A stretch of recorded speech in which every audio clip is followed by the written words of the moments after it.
Tonight, we dive into the history and hear the legendary sounds and their influence on the African-American music trails of Eastern North Carolina.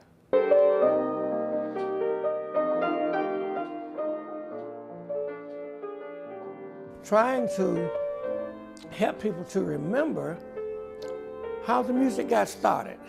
There's so much misinformation on where the music has come from and how it evolved over the years that we'd like to set the record straight on this. It's a history lesson the godfather of the music trails knows all too well. I didn't have to read this. I lived it, you see? So I have firsthand knowledge.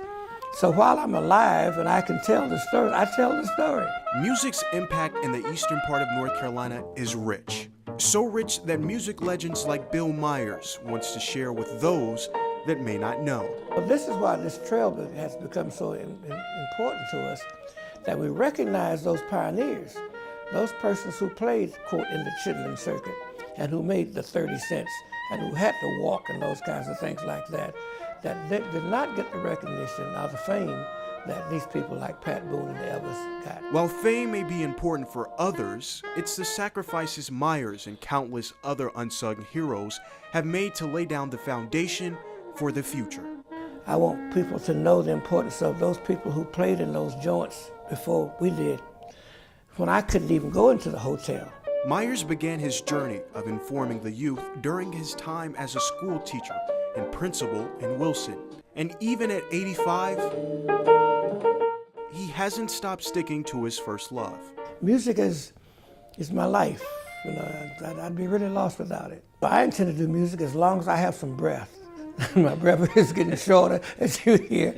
But as long as I can huff and puff and play, that's what I intend to do. But Myers isn't the only one to recognize the influence of the historical trails in the East. It is something that chronicalizes what we have done in the African Americans' contributions to the music industry, and not just the music industry, but culture in general, the arts. It is our heritage. Carol DeShiel is a music professor at East Carolina University.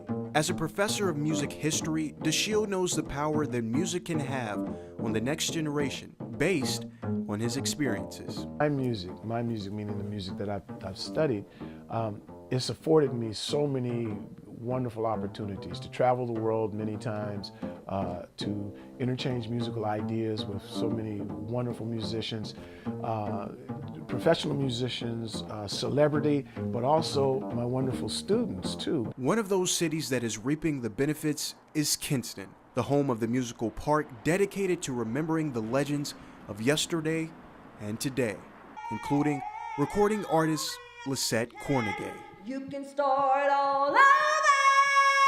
If you get the chance to walk through the city, walk through the park, you will see different panels of people that have made a mark in history, and they either was from this city or either from the local nearby areas. Nearby areas like Wilson and Kinston, where both DeShiel and Myers have similar philosophies. If we don't have the earlier, we don't have today. If you don't know where you've been, you don't know where you're going. And for the godfather of the trails, that's all that matters. We need to be proud of it. That's my story, and I'm sticking to it.